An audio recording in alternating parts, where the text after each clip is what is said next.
నమస్కారం అందరికి. ముందు క్లాస్‌లో మనము బ్లౌజ్ హ్యాండ్స్ ఎలా మెజర్‌మెంట్స్ తీసుకోవాలి, ఎలా కట్ చేసుకోవాలో చూసాము.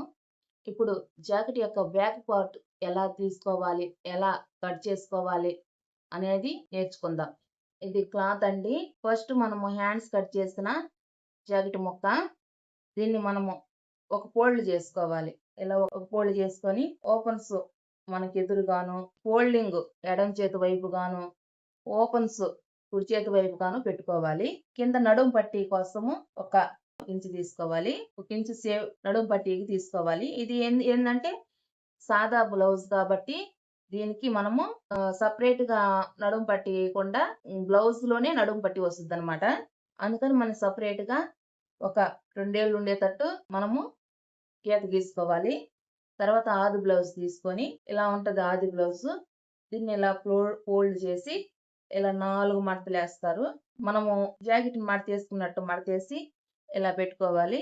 ఇలా క్లాత్ మీద పెట్టుకొని క్లాత్ ఇలాగా సర్దుకోవాలండి. అటు ఇటు జరగకుండా క్లాత్‌ని మనము చక్కగా సర్దుకున్న తర్వాత ఫస్ట్ ఆఫ్ ఆల్ ఇక్కడ నడుము పొడవు ఇది. ఇక్కడ నడుము పొడవు. ఇక్కడ నుంచే మనము మెడ గూడా తిప్పుకుంటాము. తర్వాతొచ్చేసి ఇక్కడ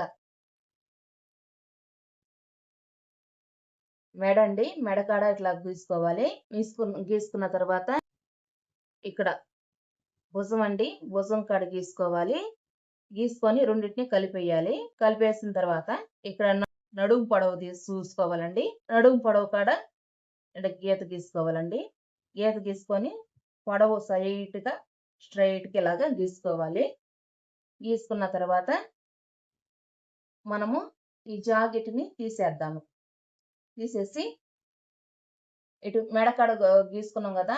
ఆడ ఒక్క ఇంచు, ఒక పావించు ఎక్స్‌ట్రా ఉంచుకొని గీసుకోవాలండి. గీసుకొని ఇక్కడ మనకి మెడ గీసుకునేటప్పుడు మనం రౌండ్ మెడ గీసుకుంటున్నామా, పలక మెడ గీసుకుంటున్నామా అనేది మనము చెక్ జేసుకోవాలి. అయితే నేనిక్కడ రౌండ్ మెడ తీసుకుంటున్నాను. మీరు కూడా రౌండ్ మెడ తీసుకోవాలంటే తీసుకోవచ్చు. మీకు రౌండ్ తిరగకపోతే పలకలాగా గీసుకోండి ఫస్ట్ ఇలాగా. పలకలాగా గీసుకొని ఆ పలకలోనే రౌండ్ ఇలా కొంచెం కరువు షేపుగా ఇట్లా రౌండ్ తిప్పేయండి. పలకలో నుంచి రౌండ్ తిప్పేయండి. ట్రయాంగిల్ షేప్ లాగా ఇలాగా రౌండ్ తిప్పేయండి.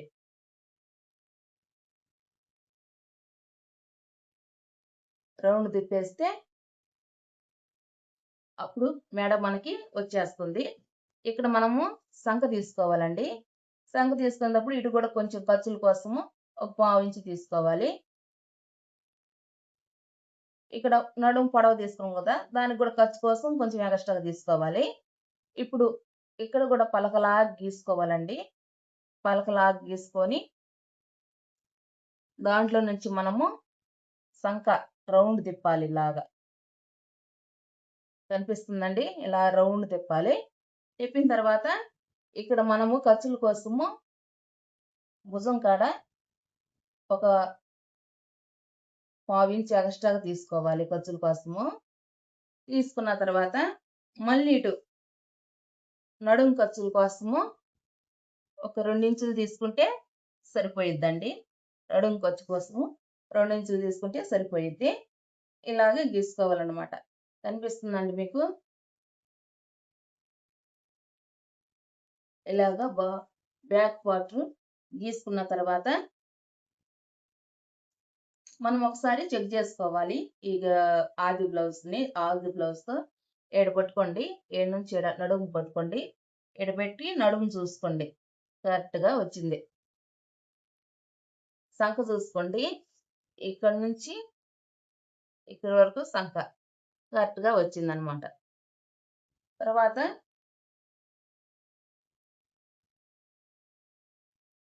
బ్యాక్ పార్ట్ పొడవు చూసుకోండి. సరిపోయింది. ఇలాగా చూసుకోవాలి. తర్వాత మెడ చూసుకోవాలండి. మెడ సరిపోయిద్దా లేదా అనేది మెడని రెండు జాయింట్లు కాడ పట్టుకొని మెడ కాడ ఉంటాయి కదా 2 జాయింట్లు. ఆ 2 జాయింట్లు అట్ట పట్టుకొని ఇలాగా ఇలా పెట్టుకొని ఇలా కొలుసుకోవాలనమాట. అప్పుడు మనకి మనం గీసిన దానికి జాకెట్ కొలతలకి సరిపోయిద్ది. అప్పుడు సరిపోయినాక ఇప్పుడు మనము కట్ చేయాలి. గీసిన గీతలోనే కట్ చేయాలన్నమాట. ఇలాగా కట్ చేసుకోవాలి. ఫస్ట్ మీ జాకెట్లు మీరు కట్ చేసుకోండి.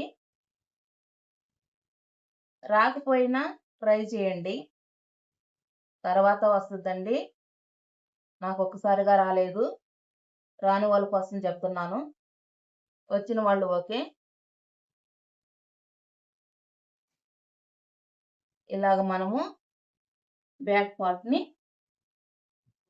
గీసుకోవాలన్నమాట. రౌండ్‌గా ఇలాగా గీసుకోవాలి.